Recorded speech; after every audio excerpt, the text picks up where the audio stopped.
The show is brought to you by our generous patrons at patreon.com/FalloutLorecast. Robots Radio presents the Fallout Lorecast. Welcome to the Fallout Lorecast, a place for the Fallout community to come together to explore the boundaries of our knowledge about the world of Fallout.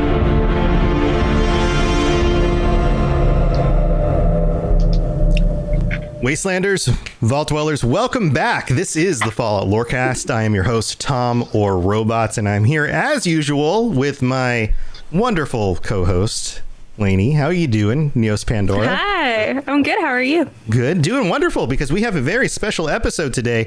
We have a very special guest, somebody who you might recognize, or you may not know by name, but if I were to tell you that this person was a world and lighting artist for Fallout 3, a lead artist and senior world lighting artist for Fallout 3, The Pit, a co-lead designer, lead artist, and senior world lighting artist for Fallout 3, Point Lookout, a senior world and lighting artist for Skyrim, a senior world and lighting artist, and the second artist on the project for Fallout 4, and also the lead artist and senior world and lighting artist for Fallout 76, and also did a lot of contribution in similar ways to Starfield, and his name is Nate Purkeypile. Then that might perk your ears up. Nate, welcome to the show. Hey, thanks for having me. That list got pretty long after 14 years, I guess. Makes me feel old. Yeah, holy moly, dude. Thank you for joining us. We've been talking about the creepiest things that you can find in a Fallout game. And, you know, it only makes sense to go to the source, because based on this resume, I have a feeling that maybe some of the creepiest things we've been talking about with some of our guests this month might be your fault. Can we say that? Could we say it's your fault? I mean, I think that's pretty accurate with me wanting Point Lookout to be horror and me pushing to have basically a bunch of cryptids in 76. Yes. So we've figured it out. So we've come to the source here. So obviously you weren't part of the team for Fallout 1 or Fallout 2, right? Like you weren't one of the guys that was like, yeah, we should put ghouls in the game, right? That you weren't there during that period of time, but you were part of the team from Fallout 3 on. You were adding in, you were part of the whole modern Fallout movement. You've been working on these modern Fallout games. So let's just dive into this, because this is a wonderful thing. We were talking during the pre-show about the mood of like spooky scenes, and Fallout's got spooky scenes. Fallout's got spooky creatures. Where did let's just get into, I want to get into some of your personality first. I want to get into the core of who you are and where you draw your inspiration for these things before we get into some of the actual specifics around these Fallout, situations and creatures and things. So where does that come from for you? What do you draw from? I think I've always been into like horror and myths and scary stories, stuff like that, Mm-hmm. That's just always something I thought was interesting, because I've always liked the creativity of it more than just, I guess, typical fiction, because you can do almost whatever you want. And it's kind of like sci-fi, and why that's interesting also, because there's just more possibility space in there. Right. Do you have a kind of like a go-to movie or stories or books? Do you have like or here, let's phrase it this way. Do you have kind of a moment in time growing up where you came across like horror and some of the spookier stuff? Do you remember being introduced to this stuff and when you came across it and when it really made a difference and struck you? Kind of grabbed hold of you? Old book, the scary stories to tell in the dark or whatever. For whatever reason, they had that at our library in school, and that was one of the more messed up things I probably saw as a kid. So, and I grew up in the middle of the woods, so I was always just imagining creatures out in the woods, and I would just write stories about stuff like that all the time. Like that's where Sickle Man came from, is a story I wrote in 5th grade that the teachers were not too fond of.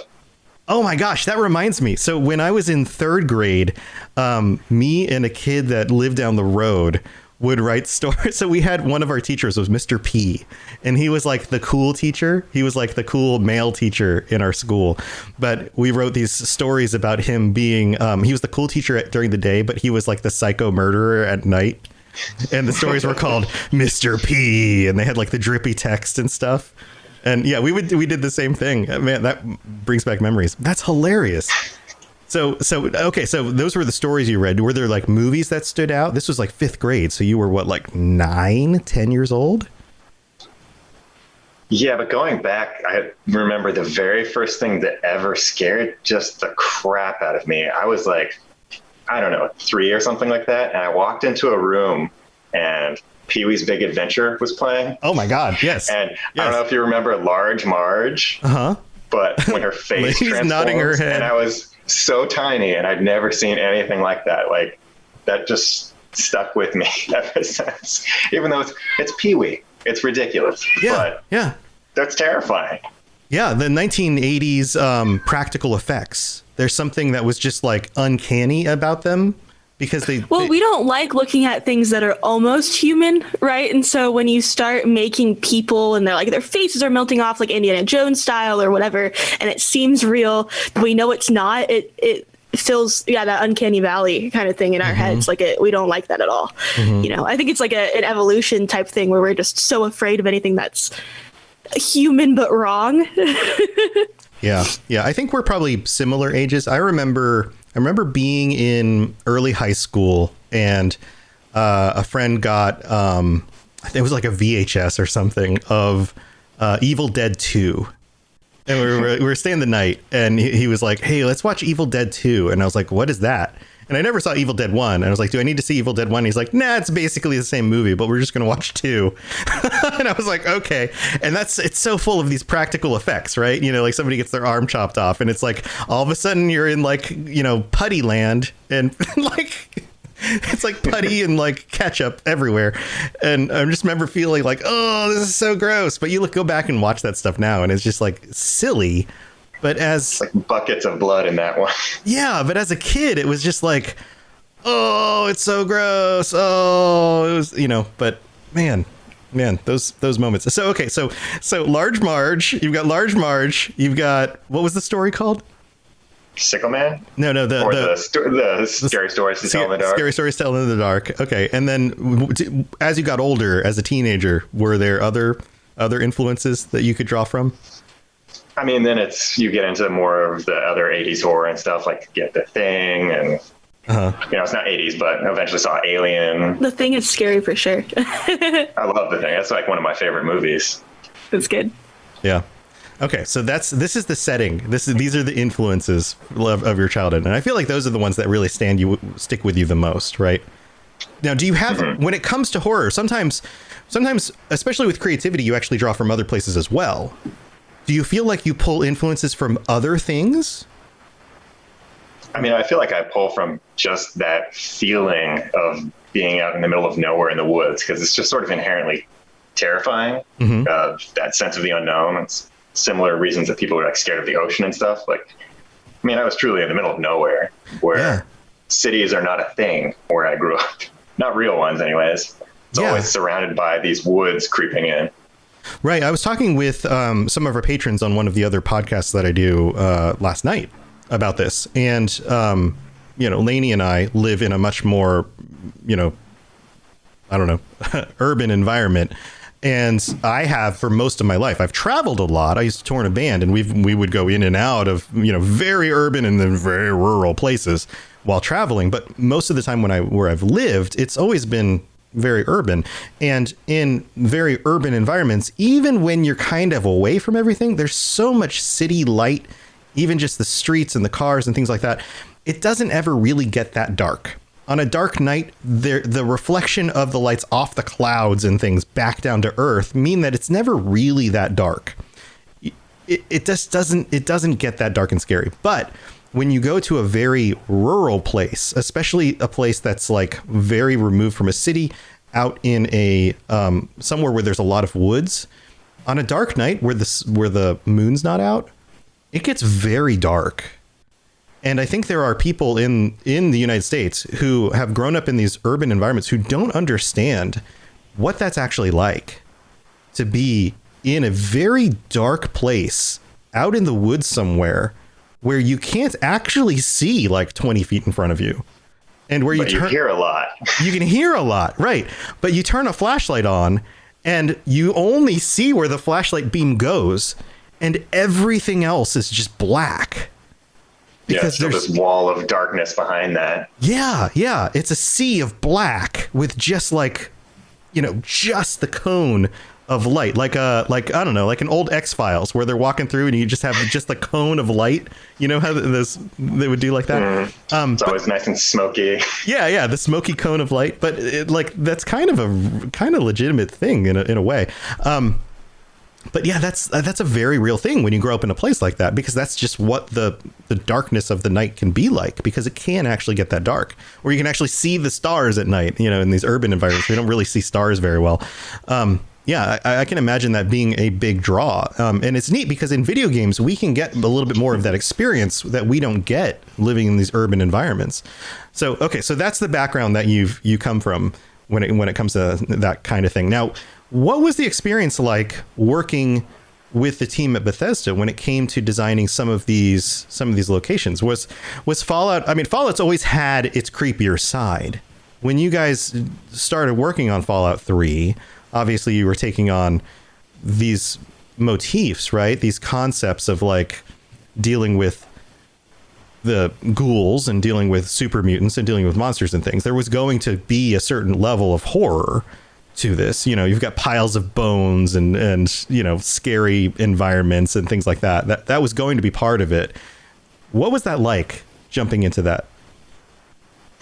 Well, to me, it was really appealing, especially because Fallout is so big that you can take these little corners of the game and really amp that up. Like, overall, it's not a horror game necessarily, but then, we put in the Dunwich building and all that, and can really amp it up there more so than it is normally. And that was really fun to build that, and the crazy sculpture at the bottom of that thing.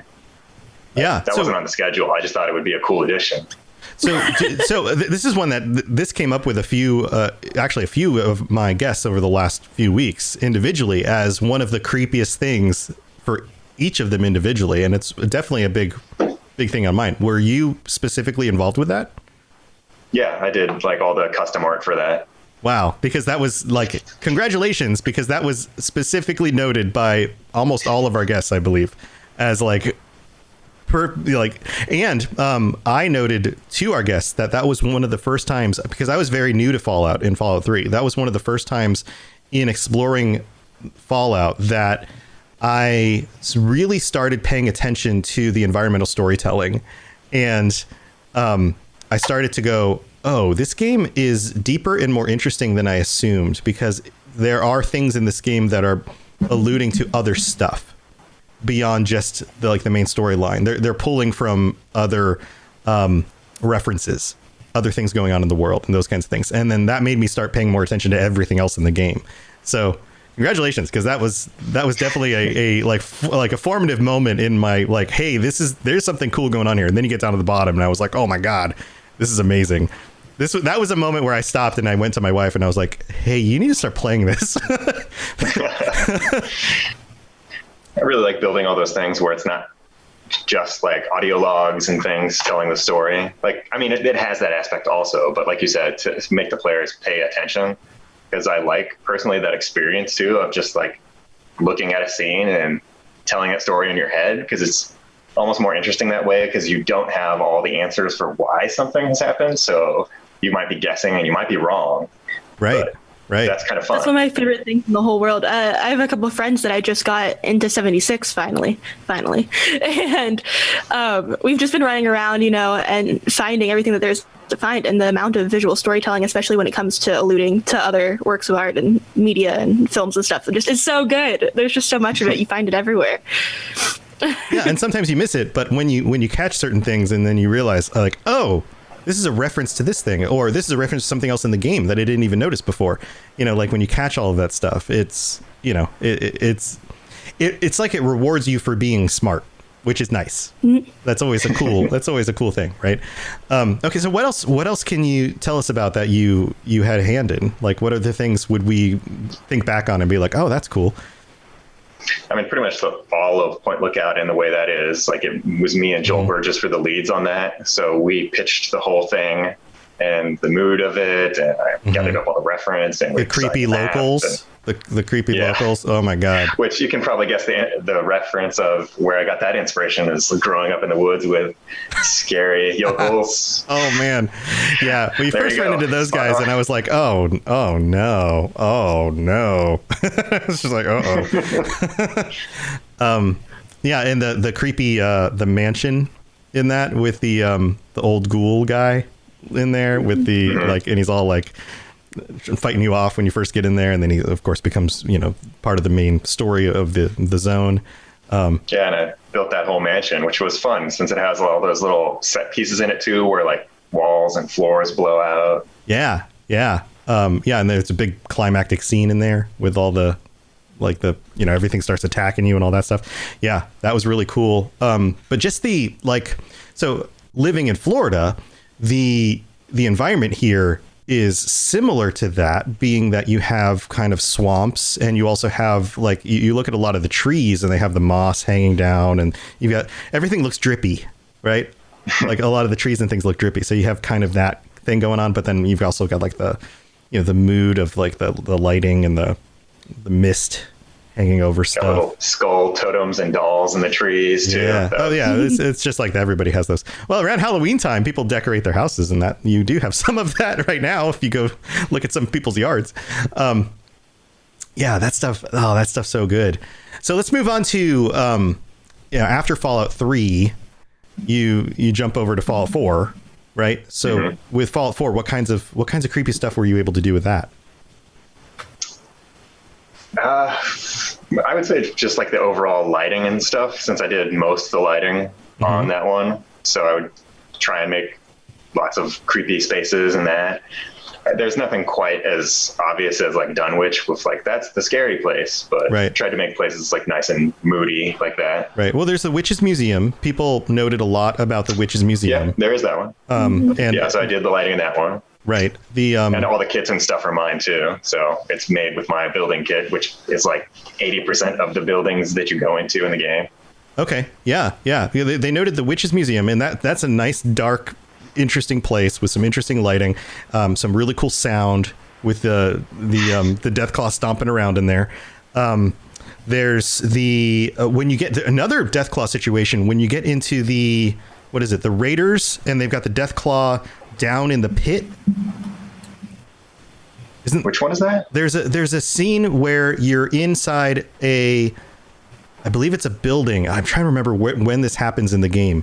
You're inside a building, and down deep on the bottom floor of the building, they have a Deathclaw in a cage, I believe, and you can release the Deathclaw, and the Deathclaw will fight against all the Raiders.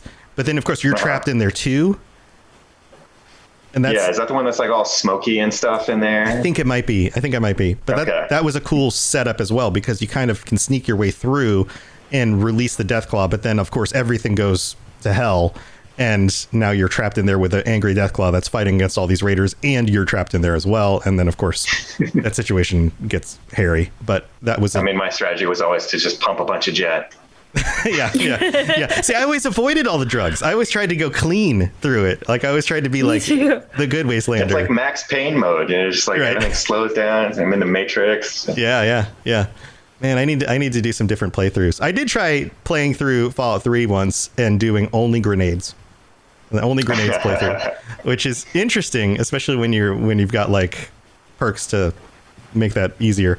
That's like when I first started streaming Fallout 4 and I was doing just punches. That's a fun way to play. I played them all, like every style. Fallout 3, I even did like a pacifist run where I told myself a whole story about how my dad traumatized me and made me kill the rad roach at the beginning. So Disaster Piece in chat says the glowing seas lighting is amazing. That is true as well.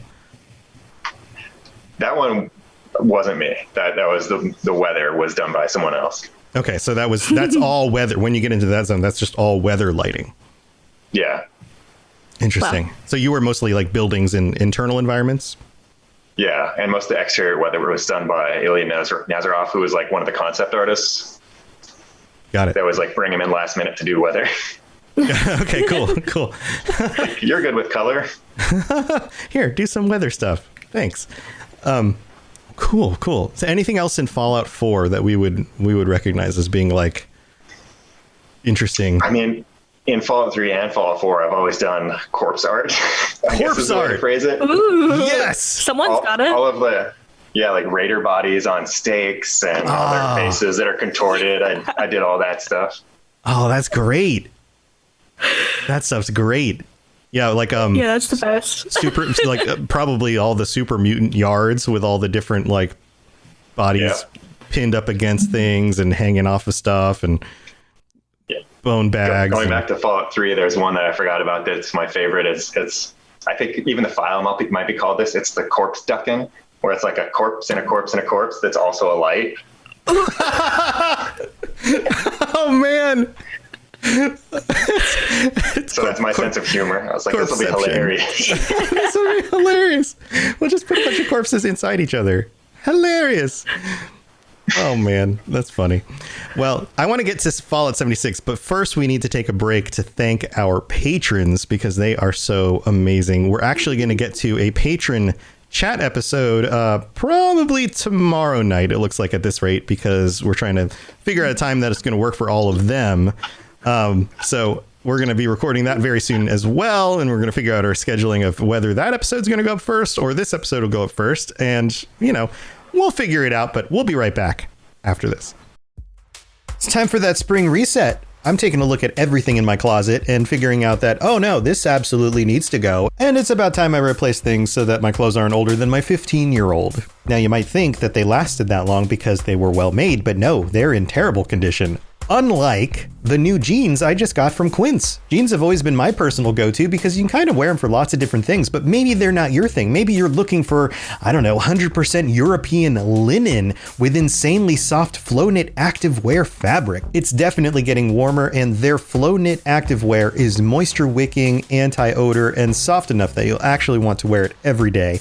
So pick out what you want. You can't go wrong because they have prices 50 to 60% less than similar brands. And like I said before, they are high quality. I continue to wear their clothes all the time, and I know that these new jeans are going to last me a lot better than the other things in my wardrobe. And on top of it, they look great. They're so comfortable. And I spent just as much on the jeans that I am now cleaning out of my wardrobe. So if you're looking for something better, just all around better, go check out Quince. So go do it right now. Refresh your wardrobe with Quince. Go to quince.com/falloutlore for free shipping and 365-day returns.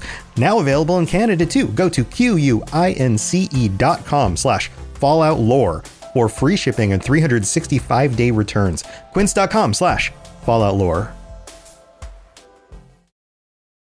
Hello there, old chap.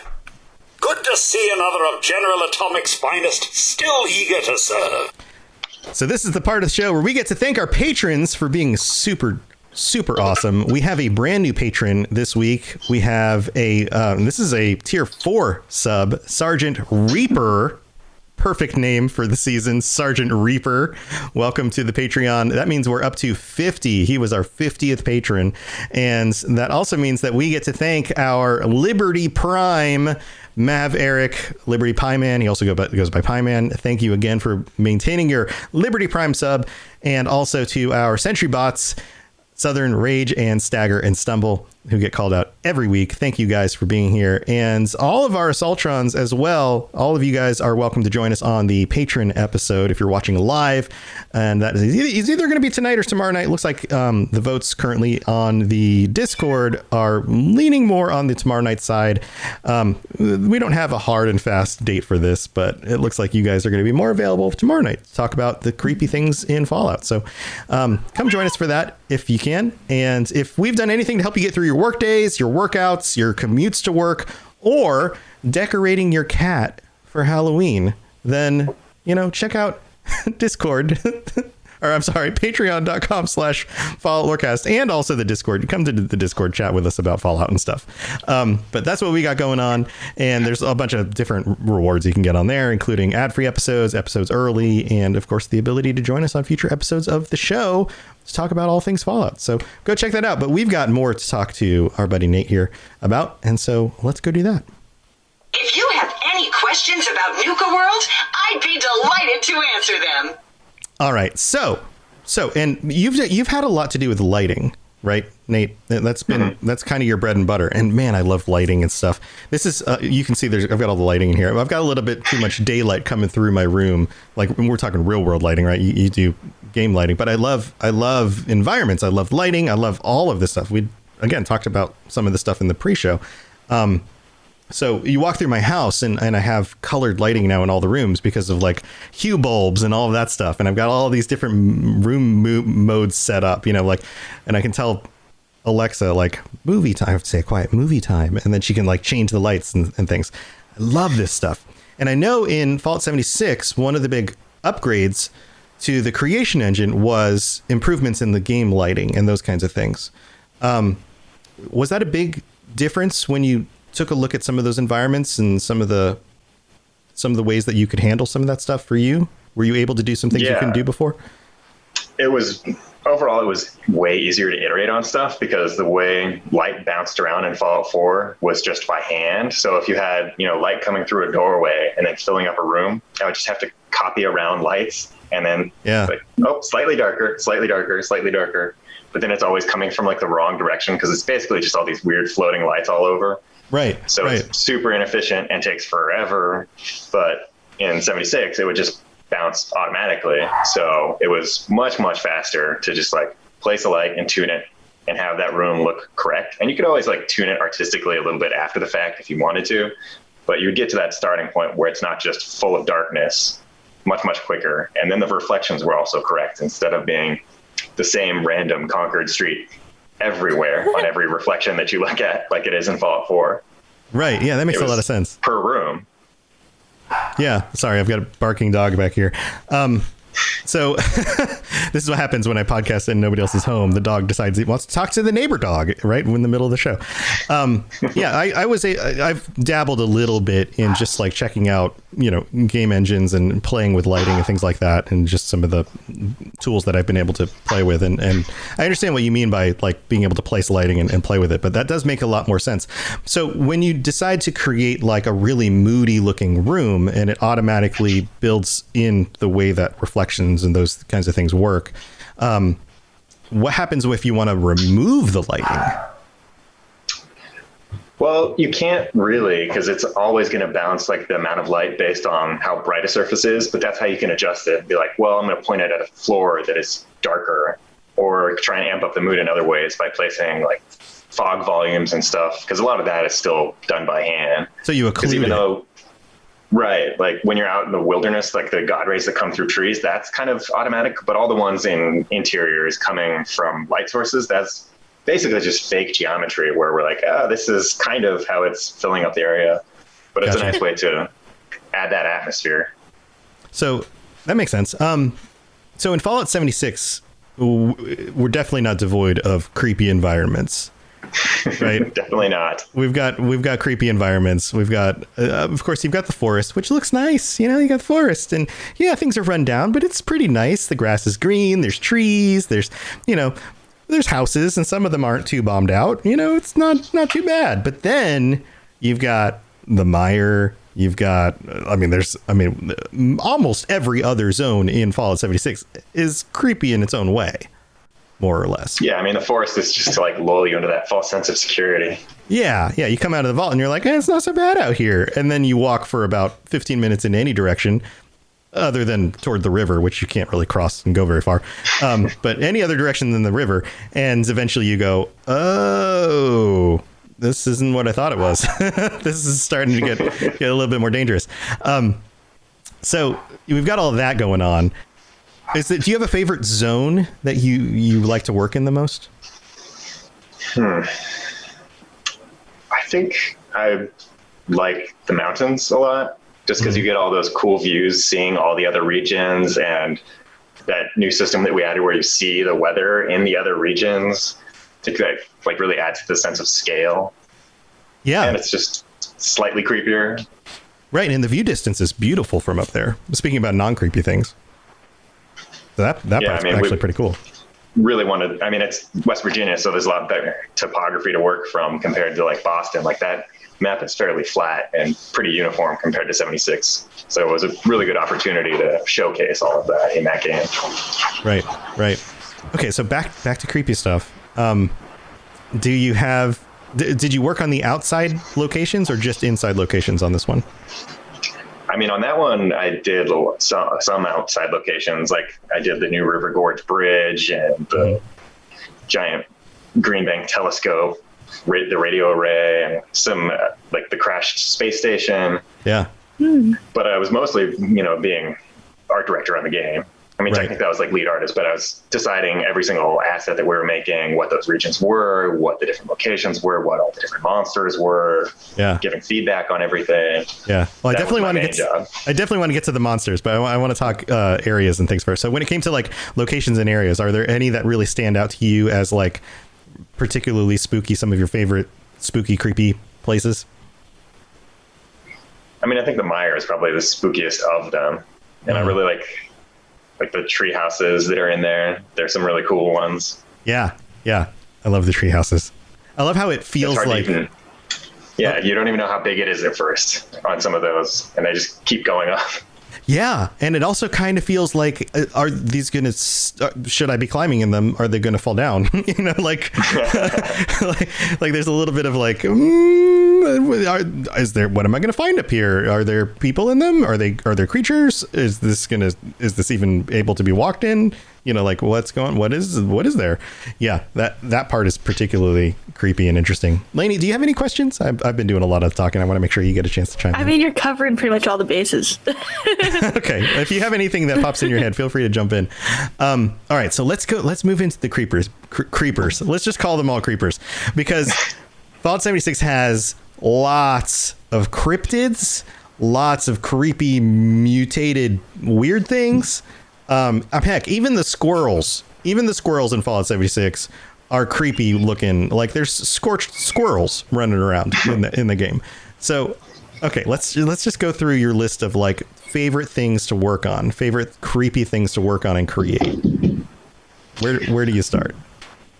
I mean, just all the monsters, and coming up with that list was great because I dug through all the lore of the region and stuff. And a lot of that stuff is not as searchable. Like everybody knows the Mothman, but if you go and look up Grafton Monster and stuff, like that's not really out there quite so much. So I was reading actual, books. Hey, those exist still.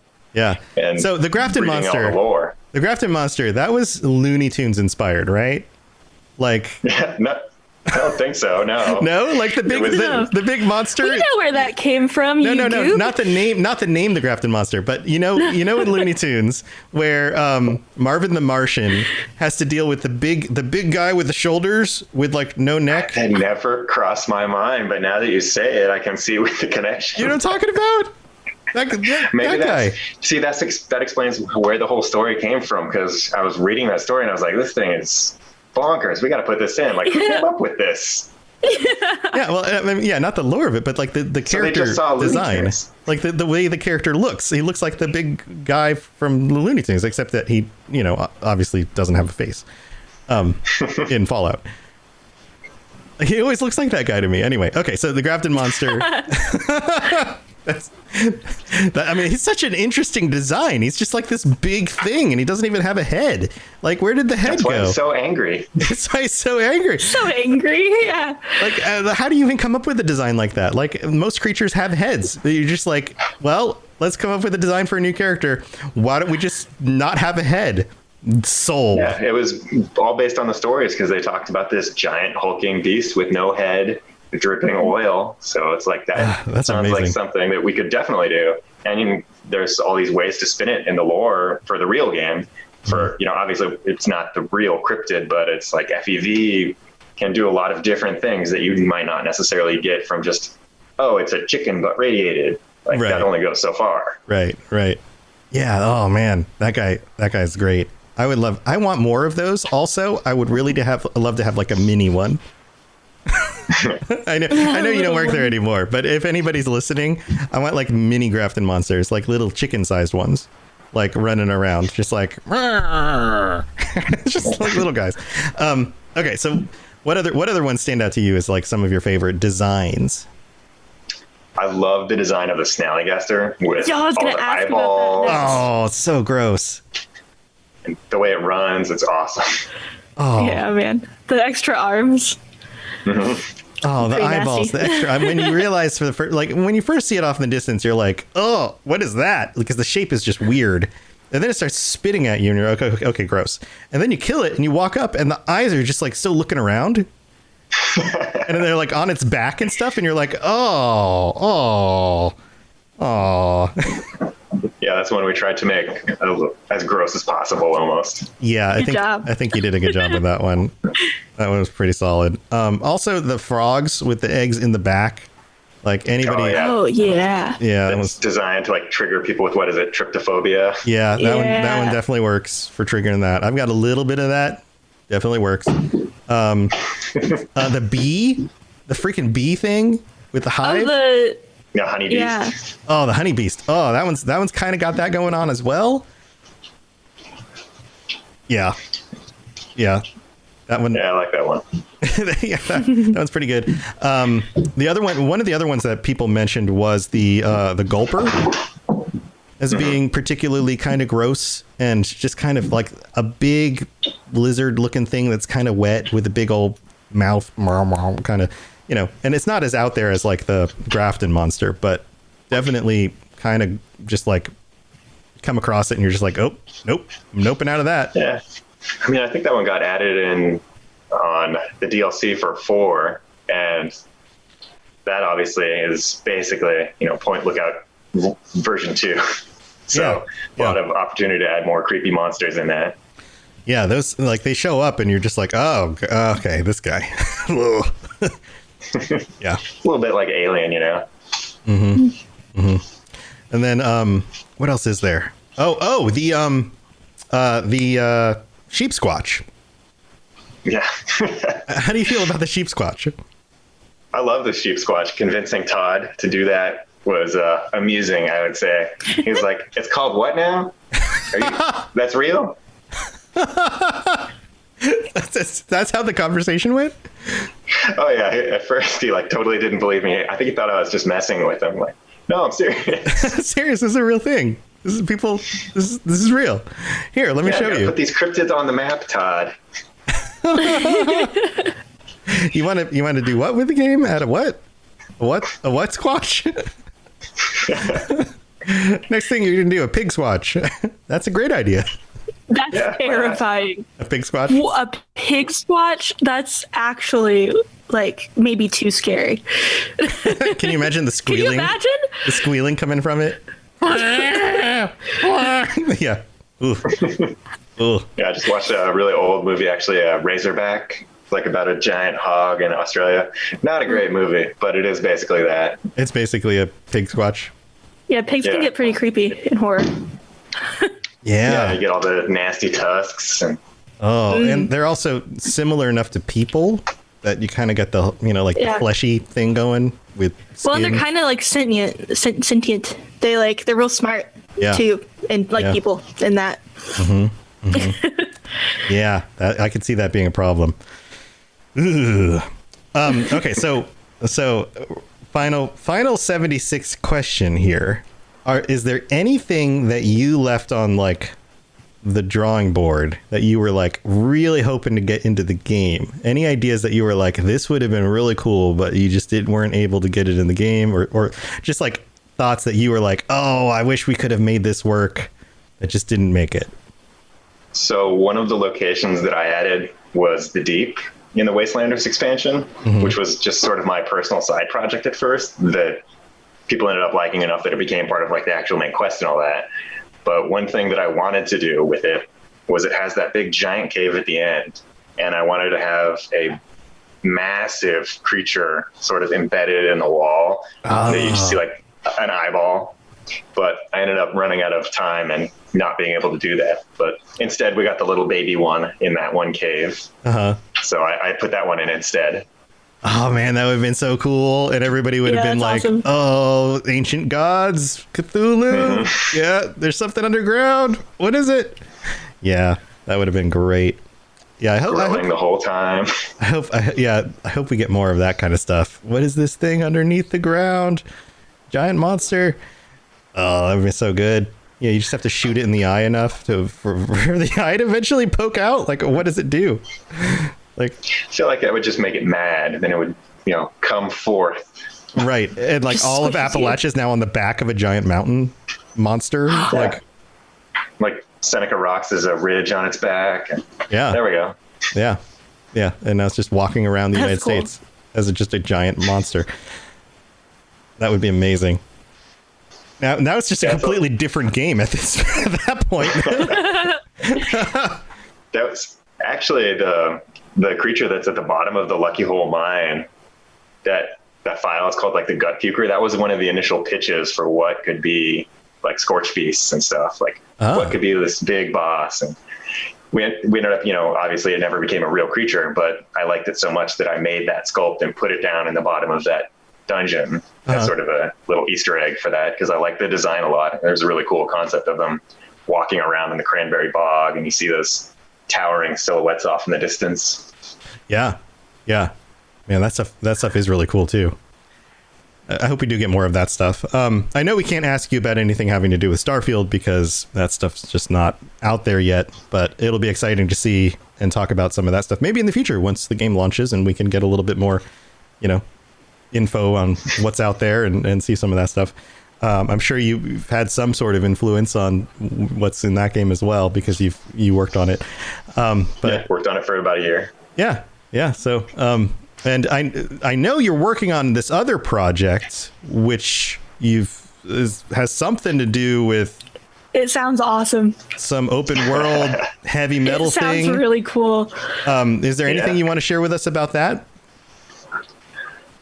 Well, it is an open world heavy metal horror hunting game. So it's all about perfect. creatures. So I've teased the creatures a little bit. Like I put out a little photo here like a while back of just parts of one, but I'm spending a lot of time making different creatures. Nice. Okay, so this is like breaking news. This is breaking news. So open world, heavy metal, horror, and now hunting. Mm-hmm. Holy I'm moly! Slowly working my way towards actually unveiling the thing, but I did want to start talking a little bit more so people had an idea of what it is. Mm-hmm. Man, this sounds like right up my alley. This sounds awesome. Yeah. No, just looking at your Twitter, I'm like, ooh. So you're hunting. So you're equipping yourself with like different weapons. I mean, I'm assuming it's open world. So you're like finding or equipping weapons. You're tracking down monsters. Yeah, I would say it's more on like the simulation side of things because I got the inspiration of playing like if you've ever played a Hunter Call of the Wild and stuff like that. Yeah, where you're following tracks and stuff. But I play those games and I'm just like, well, what if it was monsters? Right. What instead of a deer? Immediately where my brain goes because you hear noises at night in that game and stuff like, what's that noise? Yeah. Obviously, it's a monster. It's never a monster in that game. And it's a freaking deer, and then you scare it, and it runs off into the woods, and you're like, I was another 15 minutes wasted trying to get this freaking deer. But instead, it's a monster, and it wants to eat your head. Yes. That sounds freaking amazing. Man, I have so many questions, but I don't know what I can and can't ask. Okay, so is there like lore to these monsters? Yeah, there's definitely lore and a world behind it and all that. Cool. So I'll probably be unveiling that over time. Okay, man, this is exciting. But it does have that heavy metal soundtrack to it all also. Mm-hmm. Is this like is this a solo player, a single player kind of experience? Yeah, it will be a single player game. Mm-hmm. I have a composer, but besides that, it's just me. So I think doing a multiplayer game by myself would be pretty difficult. Multiplayer games, I've been through that. That is orders of magnitude more complexity. Yeah, I believe it.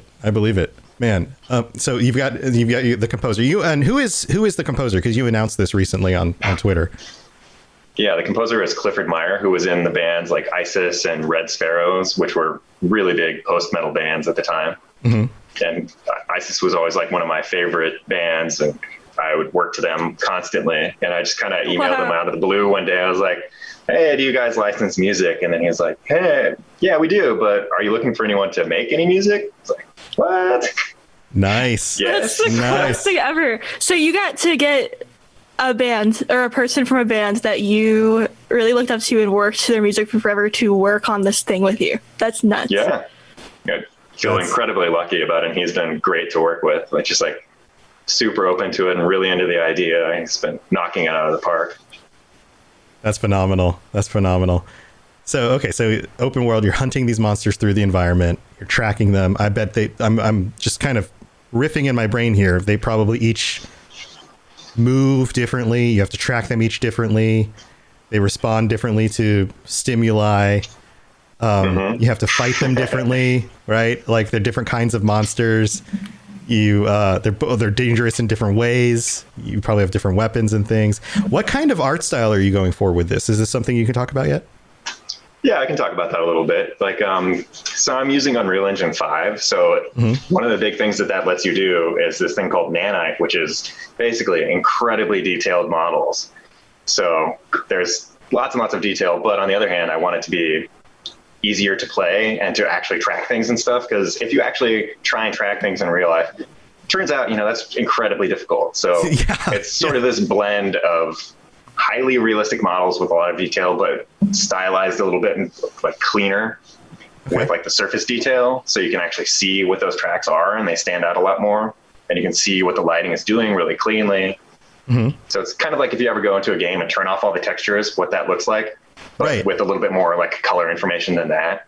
Okay. Because I've always liked the way that looks. So just like you can really see what the lighting is doing. You can see all the work that people put into models that can kind of get lost in the end when you put too much noise on stuff. Right. Okay. So it's like, it's real world inspired, but then stylized. Yeah. Which also came out of playtesting the whole thing. It's just like, oh, it's too hard to track. What can I do that gives it a unique look, but also makes the game better? Yeah. Because I don't want it to be a UI heavy game. Like generally it's all going to be in world stuff actually. Like whenever you upgrade and stuff, you'll be activating things in the world. Nice. All that stuff is like menus on your weapons, basically. Dude, this sounds awesome. I just like that feel of like being really in a game, and I don't like games that really take you out and it's like follow the line and go to the glowy thing. Right. Instead, you have to be paying attention to the environment you're in, right? Like looking between the trees, not looking at the notification in front of the trees.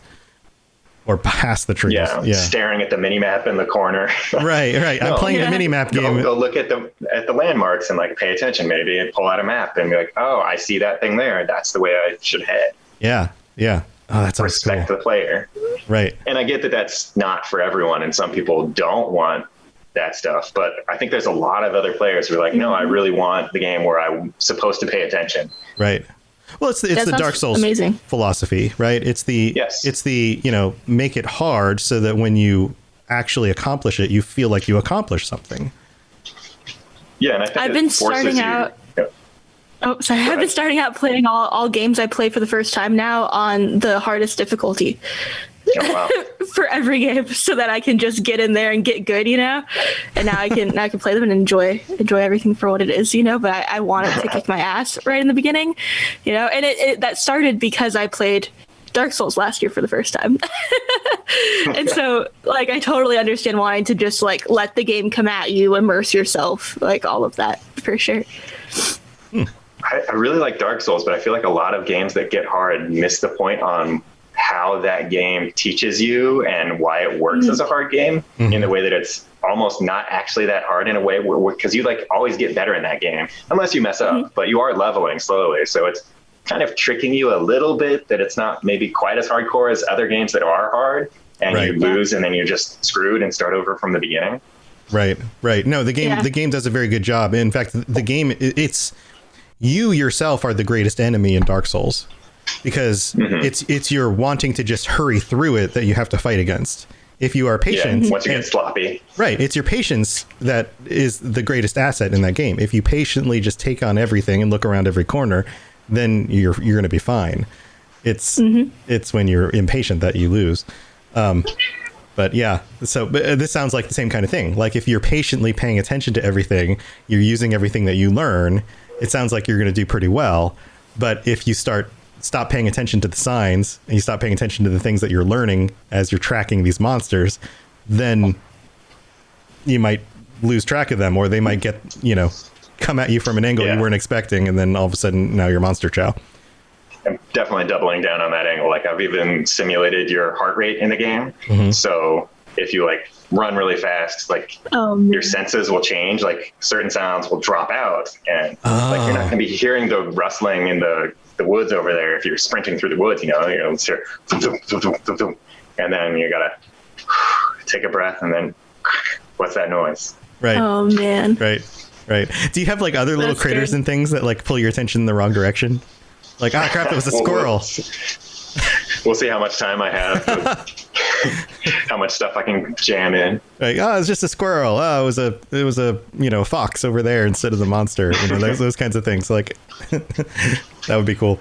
Man, this is a lot of fun stuff. Anything else you want to share before we head out? I think that probably covers it for now. Awesome. Hoping to show more soon. Okay.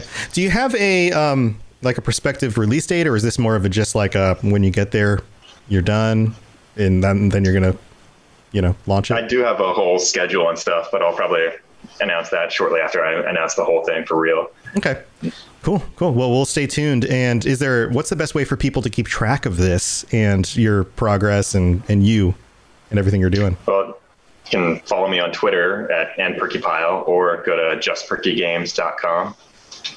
Awesome. And you can sign up on your website, correct? To get like notifications, like email notifications every time there's a big like update. A newsletter, and that also has all the links to everything else, like Instagram or whatever. Yeah. Go sign up for the newsletter. I'm on the newsletter, and because I know I want to be notified every time there's a new update and anything going on with your project. So go do that. Thanks again for joining us. This has been very, very informative when it comes to the background of Fallout and all the stuff that you've worked on. It's always cool to get some behind the scenes stuff, especially, as fans of the games and gamers. There's a lot of stuff that we don't get to see because we're not the people with the tools that make the stuff. We're the people behind the designs. We're just the people who get to enjoy it. So thank you for being here and taking the time to do this. Also, best of luck with your new project. It sounds like it's coming along and it's going to be awesome. I can't wait to give it a try. And just, thanks for taking the time, buddy. Yeah, thanks for having me. Lainey, you have anything else you want to share before we head out? You going to do any streaming coming up? No. Well, I might be with you on yours if you want to play some Back 4 Blood. Yeah, every morning. Which has been very fun so far. And definitely not one that you can start on the hardest setting of, because that game destroys you. Yes. Yes. Yeah, you got to unlock some cards. You got to learn the levels. You got to work your way up. It's really good. Absolutely. But yeah, I've been streaming in the morning. So come join me. I mentioned this last week. Come join me on the stream, twitch.tv/robotsradio every morning. I went all the way to from 8:30 to 12:30 today. And we've been having a great time with the community. You guys have been awesome, having a lot of fun. And that's what I've been doing. So you guys know where everything is, robotsradio.net, for all the different shows and everything that we've got going on. Thank you again for being here. Thanks for being here, chat. And we'll be back. I'll be back tomorrow morning, and we'll be back next week with our regular episode, and probably either tonight or tomorrow night with our patron chat. So lots of fun Fallout Lorecast stuff going on lately. So stay tuned for that. All right, everybody. We'll see you later. Have a good one. To plug into everything else we're doing, check out robotsradio.net. Also, look up the Robots Radio YouTube for videos about Fallout and other things. And check us out on Twitter, twitter.com/robotsradio. You've been listening to a Robots Radio podcast. Smart shows for interesting people. Check out all the shows at robotsradio.net.